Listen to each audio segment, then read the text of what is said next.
સંતરોડ national highway bridge ઉપર ગોકળ ગતિએ ચાલતું કામ।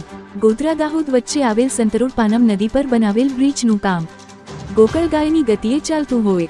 ગોધરા અને દાહોદ રાજસ્થાન એમપીને જોડતો રસ્તો હોય અને જેમાં પાનમ નદી પર બનાવેલ બ્રિજનું કામ વર્ષો સુધી પણ બંધ હાલતમાં જોવા મળી રહ્યું છે અને આ રસ્તા પર સૌથી મોંઘો ટોલ ટેક્સ વસૂલાતો હોય છે અને જનતાનો ટેક્સ ભેગો કરી તંત્રના પેટનું પાણી પણ હાલતું નથી।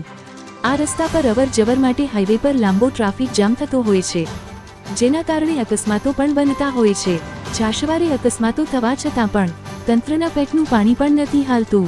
તંત્ર હજી પણ વધુ મોટા અકસ્માતની રાહ જોતું હોય એવું લાગી રહ્યું છે અને આમ પણ નિયમો મુજબ ટોલનાકાનું અંતર 60 કિલોમીટર સુધીનું હોવું જોઈએ, જે હાલ બથવાડા ટોલ બૂથ આવેલું છે, જે કિલોમીટરના એરિયામાં આવતું જ નથી અને બિંદાસથી ગાડીઓના ટેક્સ વસૂલી રહ્યા છે, જ્યારે સુવિધાના નામે મીંડું છે।